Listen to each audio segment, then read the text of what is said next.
अस्सलामु अलैकुम वरहमतुल्लाहि ताला वबरकातुह। नाज़रीन इकराम, उम्मीद करता हूँ आप सब खैरियत से होंगे। मेरे दोस्तों, आज मैं आपके सामने एक बहुत ही बड़ी और अहम अपडेट लेकर के सामने हाजिर हुआ हूँ।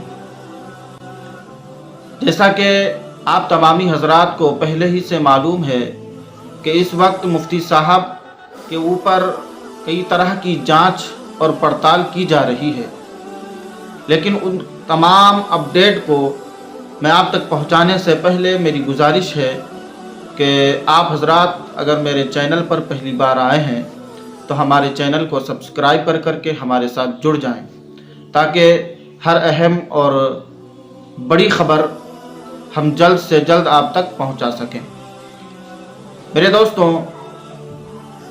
जैसा कि आज सोशल मीडिया पर काफ़ी लोग जो अपने भी हैं बेगाने भी हैं कई सारी बातें करते हुए नज़र आते हैं, और आज लोग कहते हुए नज़र आ रहे हैं कि मुफ्ती साहब को ऐसा नहीं बोलना चाहिए था, ऐसे बयानात से गुरेज करना चाहिए था, हिंदुस्तान के हालात को देखते हुए अपने अल्फाज में इतनी सख्ती, अपने बयानात में ऐसे अल्फाज का इस्तेमाल नहीं करना चाहिए था।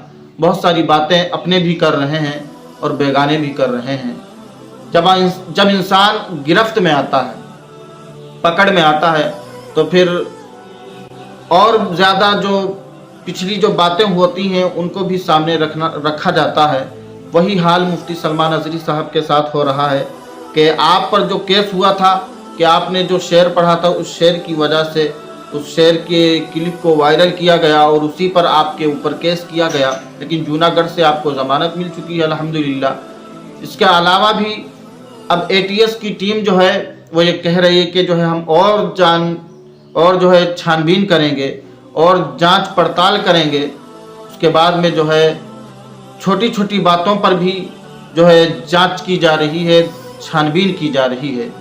तो मेरे प्यारे दोस्तों, इन तमाम बातों में दो बातें और सामने निकल करके आई हैं। वो ये हैं कि जो हज़रत ने कुछ वक्त पहले 2 इंटरव्यू दिए थे, उस इंटरव्यू को वायरल किया जा रहा है और ये लोगों को बताया जा रहा है कि किस तरह से देखिए ये जो है नफ़रती बयान करते हैं और किस तरह से जो है इनके दिल में नफ़रत भरी हुई है।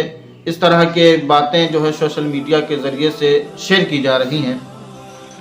वो जो इंटरव्यू वाला क्लिप है उसको दिखाने से पहले मैं आपको ये बता दूं कि अल्लाह के रसूल सल्लल्लाहु ताला अलैहि वसल्लम का फरमान आलिशान है कि जब अल्लाह ताला किसी से राज़ी हो जाता है, जब अल्लाह किसी से राज़ी हो जाता है तो फिर वो मुसीबतों को उस पर नाजिल फरमाता है, आजमाइश के लिए मुसीबतें उस पर नाजिल फरमाता है, तकलीफ़ें उस पर नाजिल फरमाता है। और जो इंसान उन मुसीबतों, उन तकलीफ़ों उससे पर सब्र कर लेता है, उसमें कामयाब हो जाता है, फिर अल्लाह तबारक व तआला उन बंदों को अपना कुर्ब अता फरमा देता है। बिल्कुल ऐसा ही जैसा कि आज मुफ्ती सलमान अज़हरी साहब इस वक्त जो है परेशानियों में और मुसीबतों में मुब्तला हैं। अल्लाह तबारक व तआला उनको इस आजमाइश में कामयाबी अता फरमाए और उन पर ख़ास अपना फजल व करम नाजिल फरमाए और उनकी उम्र में बरकतें अता फरमाए। चलिए इस क्लिप को देखते हैं।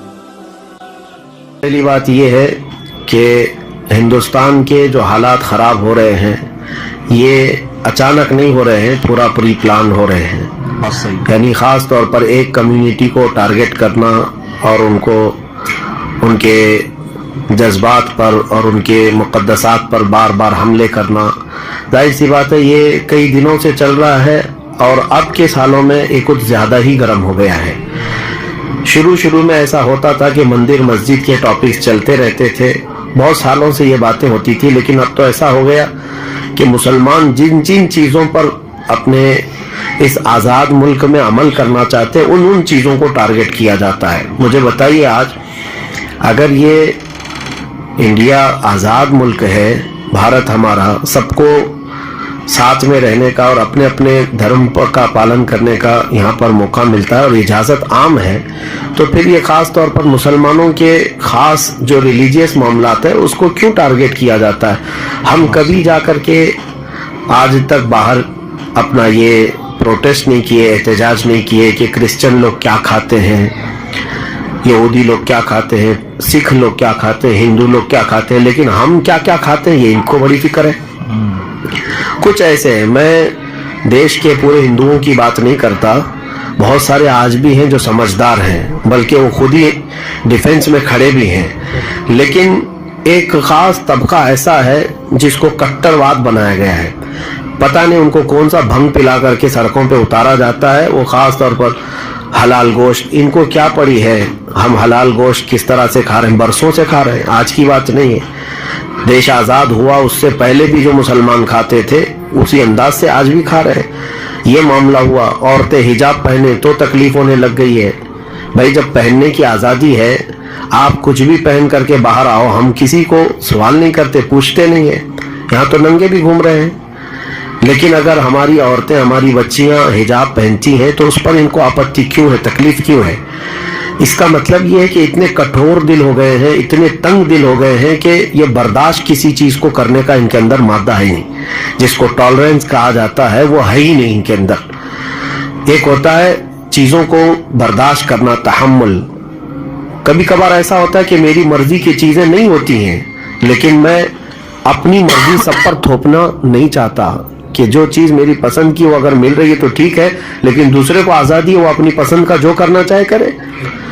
उसके अलावा अब जो आपने सवाल किया है अजानों के मसले को लेकर, देखिए अजानों के मसले को लेकर के अगर खालिस ये जो नॉइज पॉल्यूशन की बात की जा रही है तो मैं कहता हूँ ठीक है, उस हद तक जो जो बचता है सबको बंद करना होगा। ठीक है, हम भी उसके हित में हैं, हम उसकी हिमायत करेंगे कि बहुत ज्यादा बड़े शोर से आवाज करने की जरूरत नहीं है, ठीक है, लेकिन मसला यहाँ पर नॉइज पॉल्यूशन का नहीं है, बाज़ाब्ता एक कम्युनिटी को टारगेट करना और अजान ही उनको खलने लगी है।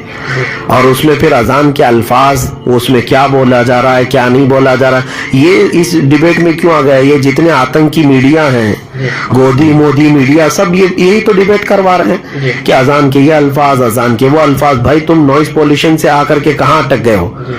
और रही बात, अब इसी से समझ में आ रहा है कि इनको मसला लाउड स्पीकर का नहीं है, कि इसके खिलाफ अगर कोई ये कहता है कि अगर तुम लोग अजान लाउड स्पीकर पर बजाओगे तो हम मस्जिदों के बाहर हनुमान चालीसा करेंगे। और ये जितने कागजी शेर हैं, ये कपड़े के शेर हैं जो इस तरह के भोगते हैं, और इनका मौसम मौसम में शेर बनने का शौक होता है और बदलते भी रहते हैं।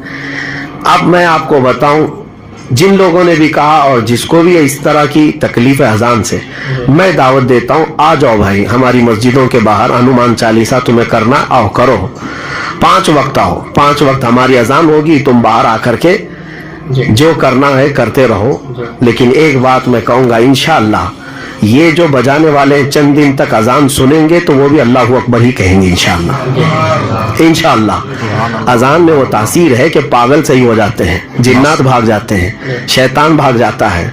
तो ये भी जो शैतान अभी इनके अंदर हरकत कर रहा है, चंद दिन आने दो, 40 दिन आने दो। हाँ, मैं इस चीज को नहीं रोकूंगा, आपको मस्जिद के बाहर आकर के जैसा करना है, लेकिन साथ में अजान भी सुन करके जाओ। 5 वक्त आने दो, देखते हैं कितनी पाबंदी से आएंगे। फजर के टाइम पे, जोहर के टाइम पे, असर के टाइम पे, मगरिब के टाइम पे, इशा के टाइम पे। इस्लाम के मुतालिक ये बात मैं बता दूं, ये शहादत गहे उल्फत में है कदम रखना। लोग आसान समझते हैं मुसलमान होना, हाँ इतना आसान भी नहीं है कि तुम आज जो है लोगों को भड़काने के लिए और राजनीति करने के लिए ये सब मुद्दों को उठा रहे हो। पाबंदी करना ये एक अलग कमाल की बात है। अल्हम्दुलिल्लाह मैंने इतने दिनों में आज भी बहुत सारे हिंदुओं से ये बात सुनी है, बड़े बड़े उनके पंडित भी हैं, वो भी कहते हैं हम बचपन से हमारे मस्जिद के करीब रहते हैं, अजानों को हम बचपन से सुनते आ रहे हैं। आज ही मैं एक बड़े उनके एक दानिशमंद है हिंदुओं के ही, उनसे ये बात सुन रहा था। वो कह रहे थे कि मैंने एक बार सफर में ایتھوپیا میں 10 گھنٹے کا ان کا ٹرانزٹ تھا، تو کہہ رہے تھے کہ مجھے تھکان تھی، گھر پہ فون بھی بات نہیں کر سکتا تھا اس وقت، جو ہے ایئرپورٹ پہ کہیں جانے کا بھی وہ نہیں تھا، لیکن کنٹینیو میرے اس وقت ایئرپورٹ میں جب تھکان تھی تو آواز آ رہی تھی اللہ اکبر ایئرپورٹ کے قریب سے۔ وہ کہتے ہیں کہ پوری دنیا کے مسلمان شاید اس اذان سے اتنا پربھاوت نہ ہوتے ہوں گے، اتنا ان کو سکون نہ ملا ہوگا جتنا مجھے سکون۔ میرے پیارے دوستوں، آپ نے کلپ دیکھا۔ اللہ تبارک و تعالی ہم سب کو مفتی صاحب کے لیے دعا کرنے کی توفیق عطا فرمائے اور اعمال حسنہ کی توفیق عطا فرمائے۔ دوستوں، آج کی اس ویڈیو میں اتنا ہی۔ انشاءاللہ جلد ہم ملیں گے نئی خبر کے ساتھ، نئی اپڈیٹ کے ساتھ۔ تب تک کے لیے اللہ حافظ۔ السلام علیکم ورحمۃ اللہ وبرکاتہ۔